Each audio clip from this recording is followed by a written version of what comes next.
My name is Dr. Andrew Carter, and for as long as I can remember, my life has been driven by one thing: science.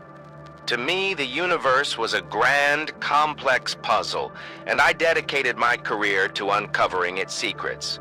I believed that every question had an answer rooted in logic, evidence, and measurable phenomena. The idea of faith, of a higher power, of anything beyond what we could see or test, it always felt like a crutch for those unwilling to face the raw, beautiful reality of our world. I wasn't just an atheist. I was a staunch defender of reason. I had spent years debunking myths, arguing against the existence of God, and exposing what I saw as the flaws in religious belief. Faith, I thought, was for those afraid to admit that life was chaotic, finite, and ultimately meaningless.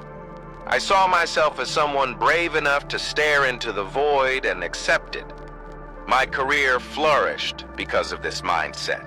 I became a physicist, specializing in cosmology, the study of the universe's origins and structure.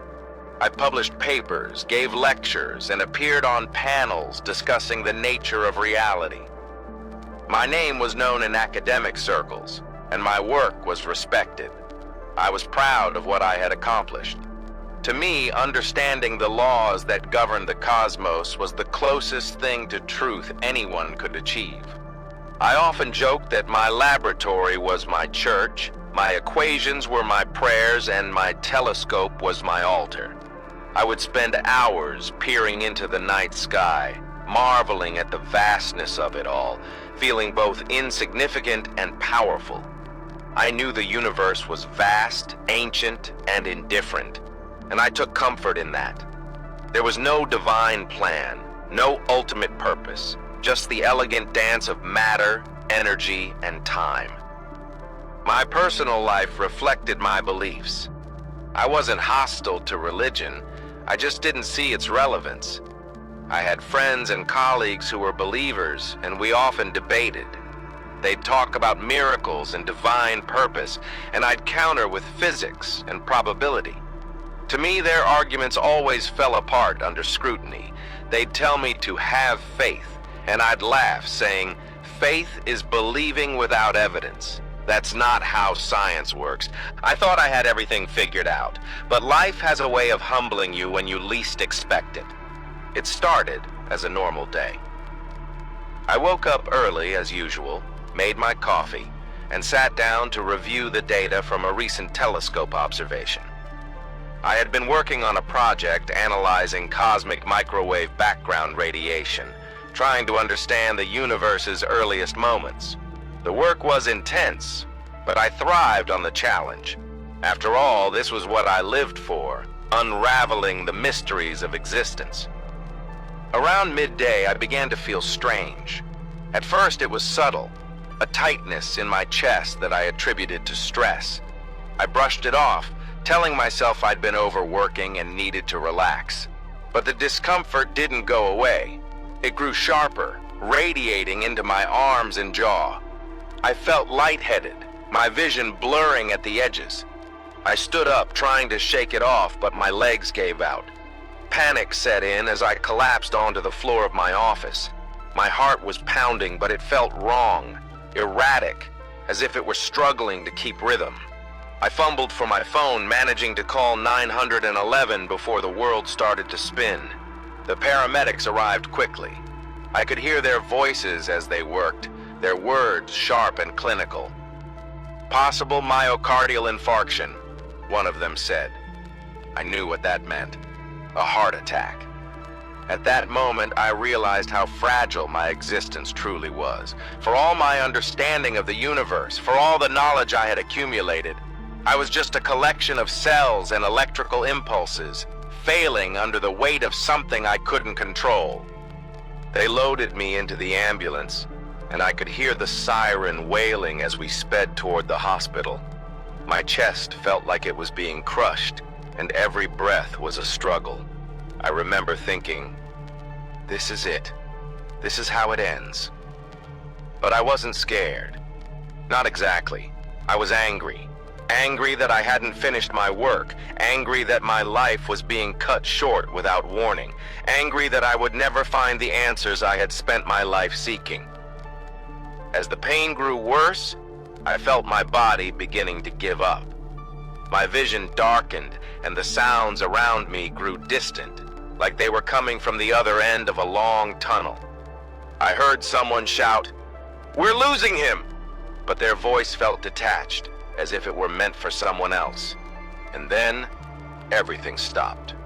The pain, the noise, the panic, it all faded away, replaced by a stillness I couldn't comprehend. I was no longer in the ambulance, no longer tethered to the chaos of what was happening to my body. I felt weightless, suspended in a void that was neither dark nor light. For the first time in my life, I was truly disconnected from the physical world. What came next would change everything I thought I knew about life, death, and the nature of reality. When I opened my eyes, or what I assumed were my eyes, I wasn't in my body anymore. I was above it, looking down at the scene unfolding below. It was surreal, like watching a movie where the main character was me, only I felt entirely disconnected from it. My body lay on a stretcher, limp and pale, while paramedics worked frantically, shouting instructions to each other. One of them was performing chest compressions, their hands pressing rhythmically against my lifeless chest. Another held paddles, ready to shock my heart back to life. The ambulance was chaotic, filled with a cacophony of sounds, the steady beeping of machines, the urgent voices of the paramedics, and the hum of the road beneath us. And yet, from where I floated, everything felt muted, like the volume had been turned down. I could see everything, every detail, the sweat dripping from the paramedics' brow, the strain in their faces, the instruments scattered across the floor. It was clear they were fighting to keep me alive, but I felt oddly indifferent. What struck me most was the calmness. I should have been terrified, screaming to get back into my body, but I wasn't. Instead, I felt a strange sense of peace, as though I were no longer burdened by the constraints of physical existence. It was an entirely new sensation, one that defied explanation. For someone who had always relied on logic and reason, this was unsettling to say the least. I had spent my life denying the existence of a soul, and yet here I was, observing my own body from the outside. I tried to speak, to tell the paramedics I was still here, but no sound came out. My voice, my connection to the physical world, was gone. I reached out instinctively, but my hands passed through everything like smoke. It was then that I realized I wasn't tethered to my body anymore. I wasn't bound by the laws of physics I had spent my life studying. I was something else. As I floated above the scene, my perspective began to shift. I could see through the walls of the ambulance, through the roof, even through the city itself. It was as though the material world had become transparent, revealing layers of existence I had never known were there. My field of vision expanded, encompassing not just the immediate surroundings, but something far greater. I could see the hospital we were racing toward, its sterile hallways and bustling staff preparing for my arrival. I could even see my parents' faces at home, filled with worry, their hands clutching their phones as they waited for news. And then I noticed it, a light in the distance. It wasn't harsh or blinding, but soft, warm, and inviting. It pulsed gently like a heartbeat, radiating an energy that drew my attention despite myself. I couldn't explain it, but I felt an overwhelming urge to move toward it. It was unlike anything I had ever seen before, and yet it felt familiar, as though it had always been there, waiting for me to notice it. For a moment, I resisted. I had spent my entire life rejecting anything that couldn't be quantified or measured, and this light defied all logic. What was it? Where did it come from?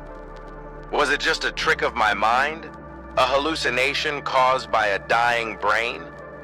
I tried to turn away to focus on the paramedics and my body below, but the pull was undeniable. It wasn't just calling me, it was pulling me, like gravity, like it had a will of its own. The closer I got to the light, the more the world around me began to fade. The ambulance, the paramedics, my own body, all of it dissolved into the background, replaced by the glow that now consumed my vision. It wasn't just light, it was something alive, something aware. I could feel its warmth, not on my skin, but in every part of me, as though it were reaching inside and touching the very essence of who I was. I wanted to resist, to hold on to the skepticism that had defined me for so long, but it was impossible. The light wasn't just external, it was internal, surrounding me, filling me, becoming a part of me. I wasn't moving toward it. It was moving into me, merging with me in a way that was both overwhelming and strangely comforting.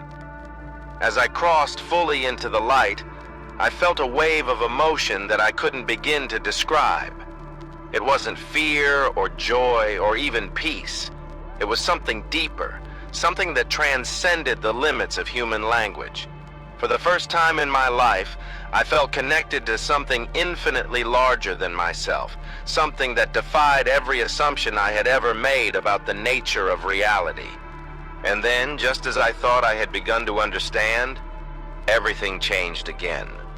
The light grew brighter, its warmth more intense, and I realized that whatever lay ahead was beyond anything I had ever imagined. As I was enveloped by the light, the overwhelming warmth and energy began to take form. It wasn't just light anymore. It was presence, alive and pulsating with an authority that was both overwhelming and calming. I felt as though every part of me, every thought, every memory was laid bare before this presence. There was no hiding, no pretense. I wasn't just seen, I was known. And then, from within the light, a figure began to emerge. It wasn't like seeing a physical person. It was more profound than that. The figure was radiant, yet not blinding. It exuded compassion and power in equal measure, and its presence filled me with an indescribable mixture of awe and humility. I knew without being told that this was no ordinary being. This was the divine. Whether it was God, Jesus, or something beyond human comprehension, I couldn't say. But in that moment, all my skepticism, all my questions melted away. The figure spoke, not with words, but with a voice that resonated within me, reaching deeper than sound ever could. "Andrew," it said, addressing me by name. The way it said my name wasn't accusatory or dismissive. It was filled with understanding, as though this being knew every detail of my life and still welcomed me. I wanted to speak, to ask what this was, but I couldn't find the words. It didn't matter. The being already knew. "You have spent your life searching for answers," the voice continued, calm but firm. "But do you truly understand what you seek?" The question struck me like a lightning bolt. Of course, I had spent my life seeking answers about the universe, its origins, its laws. But in that moment, I realized the question wasn't about the data or the equations. It was deeper. It was about the purpose behind it all, the why beneath the how. And the truth was, I didn't have an answer. The being's presence grew closer, more intense. "What do you believe creates life?" it asked, its tone gentle but unyielding. I don't know," I stammered. For all my years of study, for all my understanding of biology and physics, I realized how incomplete my knowledge was. I could explain the mechanics of life, the processes, the systems, but what creates it? What gives it meaning? Those questions had always seemed irrelevant, unscientific. Now, they felt unavoidable. The figure didn't respond immediately. Instead, the space around us began to shift, and I was no longer standing in the light. I was floating in a vast expanse that stretched infinitely in every direction. It was as though I were being shown the fabric of the universe itself, a tapestry of light and energy, interwoven with patterns so intricate and precise that they defied comprehension. And then I saw it, the birth of the universe. It wasn't just a scene, it was an experience. I was there witnessing the initial spark, the explosion of light and energy that brought everything into existence. I could feel the power of it, the sheer force of creation, and yet there was an elegance to it, a purpose that went beyond mere chance. Every particle, every wave of energy seemed to move with intention, guided by a hand I couldn't see but could feel. "This," the voice said, "is the beginning. It is not random, it is not chaos, it is design." I wanted to argue, to point out the randomness of quantum mechanics, the probabilities, the uncertainties, but the visions before me told a different story. I saw the formation of stars, galaxies spinning into existence, and planets taking shape. Each moment was precise, harmonious, as though it were all part of a grand symphony. And then, within the vastness of it all, I saw Earth. It wasn't just a planet. It was alive, vibrant, teeming with energy and connection. I saw the first spark of life, the earliest cells dividing and evolving, and I felt the presence of intention in every step. It wasn't forced or mechanical, it was natural, yet undeniably guided. As the vision unfolded, I began to see the interconnectedness of all life. Every organism, every system was part of a greater whole. Humanity wasn't separate from this web. We were an integral part of it. I saw people's lives intertwining like threads in a vast tapestry, each action rippling out to touch others in ways we couldn't possibly understand. The figure spoke again, breaking through the overwhelming beauty of what I was seeing. "You have sought to understand the universe, Andrew, but have you sought to understand its creator?" I froze. The question was simple, but the weight of it was unbearable. I had spent my life dissecting the universe, breaking it down into pieces I could analyze and measure. But I had never asked who or what had set it all in motion. I had dismissed the question as irrelevant, unscientific. Now, faced with the undeniable presence of something greater, I realized how blind I had been. The figure stepped closer, its light enveloping me once again. "Creation and science are not at odds," it said. "They are one and the same. To understand one is to glimpse the other, but you cannot see the full picture without knowing the source." Tears streamed down my face. I didn't know why. Was it the beauty of what I had seen?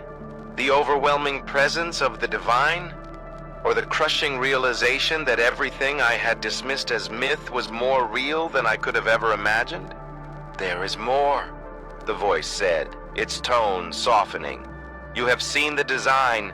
Now you will see your role within it." The light around us began to shift again, growing brighter, more intense. I felt a pull, not toward the light, but deeper into it, as though I were being drawn into the very heart of existence. Whatever lay ahead, I knew it would change me forever. As I was drawn deeper into the light, the sense of connection I felt became even more profound. It was as if every part of my being was intertwined with the essence of existence itself. The divine figure stood before me, radiating an authority that was undeniable, but also a compassion that was overwhelming. There was no fear, only an intense awareness that I was in the presence of something far greater than I had ever imagined. "You seek to understand," the voice said, resonating within me.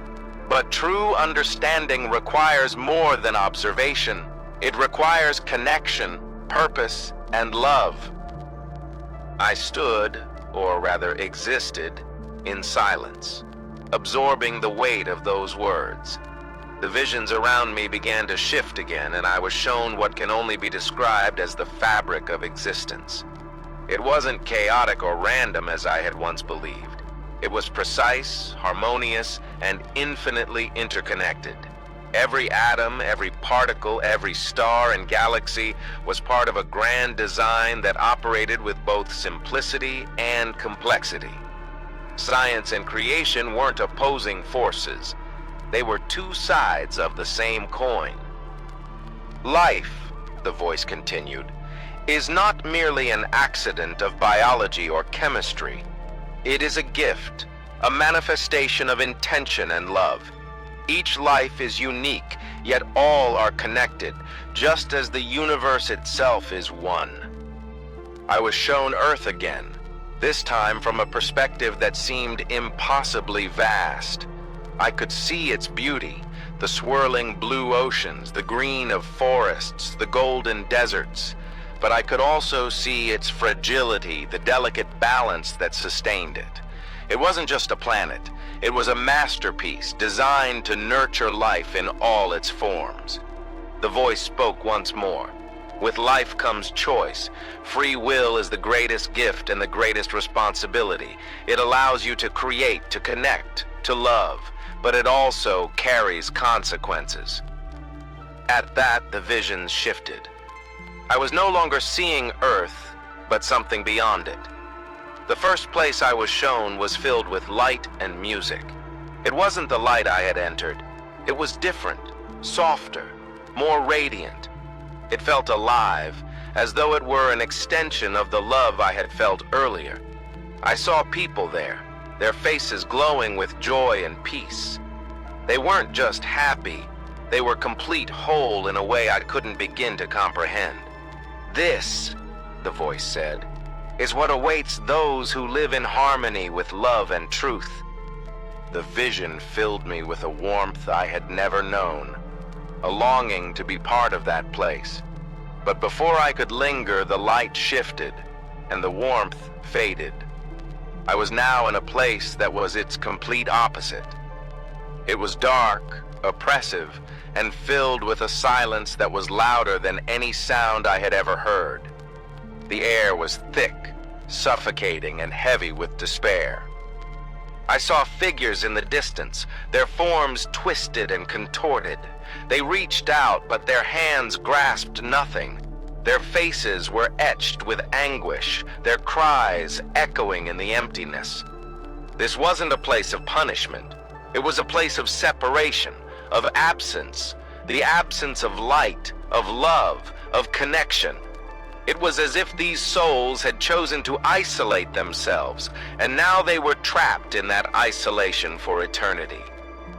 This, the voice said, its tone heavy with sorrow, is the consequence of rejecting love and truth. It is not imposed, it is chosen.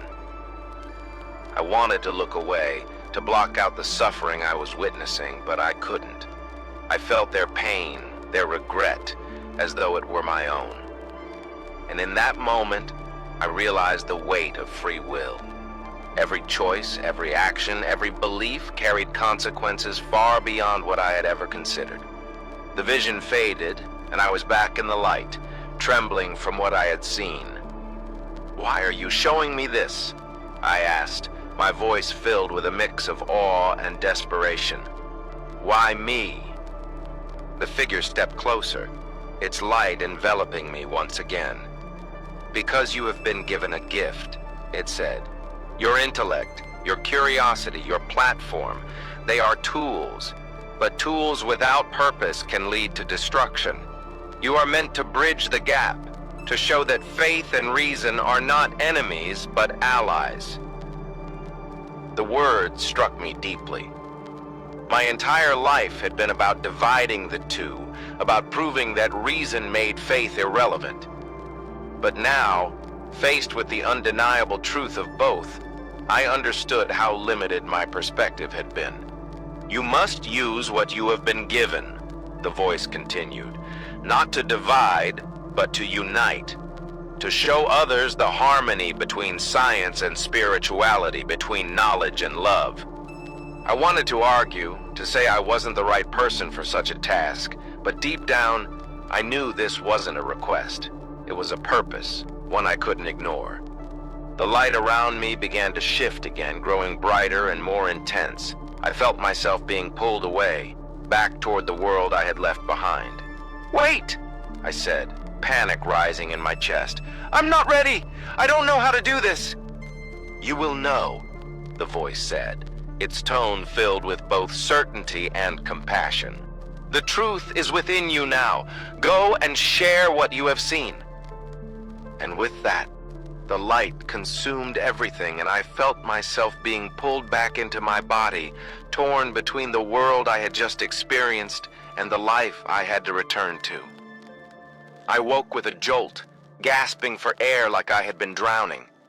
My chest burned, my head throbbed, and every muscle in my body screamed in protest. The blinding fluorescent lights of the hospital room swam into focus as a cacophony of voices filled the space around me. "He's back!" someone shouted, the words cutting through the haze. I could hear the steady beeping of machines, feel the weight of wires and tubes connected to me. A nurse leaned over, her voice calm but urgent. "Dr. Carter, can you hear me? You're in the hospital. You went into cardiac arrest, but you're stable now." I nodded weakly, but the words barely registered. My mind wasn't in that room. It was still in the light, still with the presence I had encountered, the warmth, the power, the undeniable truth of what I had seen. It was all so vivid, so real. And yet, here I was, back in the physical world, surrounded by the stark reality of machines and medical staff. My family rushed in moments later. My sister gripped my hand tightly, tears streaming down her face. "Andrew, we thought we lost you," she whispered. My parents stood behind her, their relief palpable, but I could barely look at them. How could I explain what had just happened? How could I begin to put into words the magnitude of what I had experienced? The doctors and nurses continued their checks, talking in terms of medical procedures and survival rates. Their words felt distant, irrelevant. They were focused on my heart, my vitals, my physical recovery, but none of them could see the storm raging inside me. I wasn't the same. I couldn't be. What I had seen, what I had felt, had shattered everything I thought I knew about life and death, about existence itself. In the days that followed, I was discharged and sent home to recover. Physically, I was healing. The doctors were optimistic about my prognosis, and my family hovered around me, making sure I ate, rested, and avoided stress. But internally, I was adrift. My entire identity as a scientist, as a skeptic, as someone who believed in nothing beyond the physical world, was unraveling. I replayed the experience over and over in my mind, trying to make sense of it. The light, the presence, the visions of creation and eternity. It all defied explanation. Was it real? Was it a hallucination, a byproduct of a dying brain struggling to function? The skeptic in me wanted to dismiss it as a neurological anomaly, but I couldn't. It was too vivid, too profound, too undeniable. For the first time in my life, I doubted my doubts. I had spent years ridiculing the idea of an afterlife, of a higher power, of anything beyond measurable reality. Now, faced with the truth of what I had experienced, I didn't know who I was anymore. I kept the experience to myself, afraid of what others would think.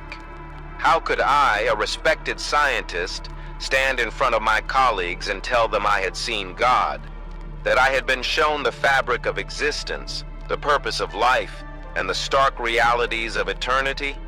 They would laugh, dismiss me as delusional, or worse, discredit my work entirely.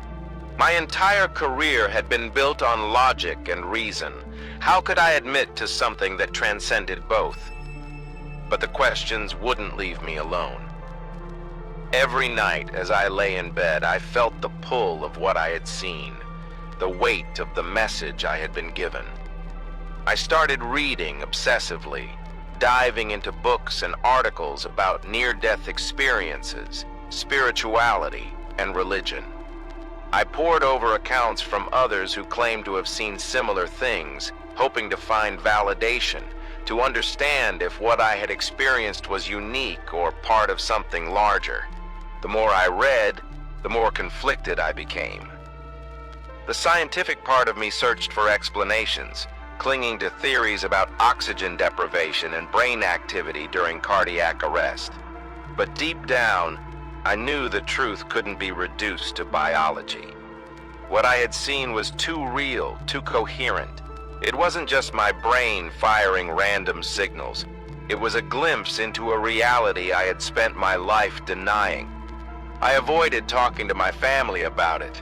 They were so relieved I was alive that they didn't press me for details about the experience, and I was grateful for their silence. But inside, I felt like I was carrying a secret too big to keep. I wanted to tell someone, anyone, about what I had seen, but I was paralyzed by fear. Fear of ridicule, fear of rejection, fear of admitting that everything I had believed was wrong. Weeks passed, and the weight of it all began to take its toll. I became withdrawn, distant, avoiding friends and colleagues. My work sat untouched, my once unshakable passion for science dulled by the enormity of what I had experienced. I felt like I was living in two worlds, the physical world I had returned to and the infinite reality I had glimpsed in the light. Reconciling the two felt impossible. One evening, after yet another sleepless night, I found myself staring at the books scattered across my desk. Some were scientific texts, others were accounts of near-death experiences or religious writings. I realized I had been avoiding the real question, the one I was too afraid to face. What was I going to do with this experience? I couldn't ignore it, but I also couldn't fully accept it. Not yet.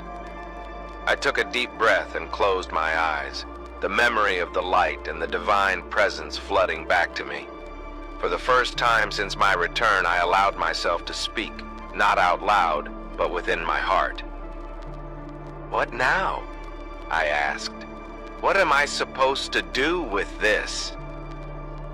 As if in response, a calmness settled over me, not unlike the warmth I had felt in the light.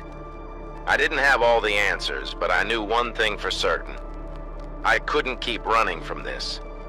It was time to confront my doubts, to seek the truth, no matter where it led me. The decision to confront my experience was not easy, but it was necessary. I couldn't ignore the profound truth of what I had seen, nor could I continue living as though it hadn't changed me. Slowly, I began to embrace the reality that science and spirituality weren't at odds. They were different lenses through which we could understand the same ultimate truth. I started with small steps, reading not just about near-death experiences, but also religious texts and philosophical works. What struck me most was how often the language of faith mirrored the language of science. Concepts like interconnectedness, purpose, and creation existed in both realms, though they were expressed differently. The more I explored, the more I realized how blind I had been to the harmony that could exist between the two.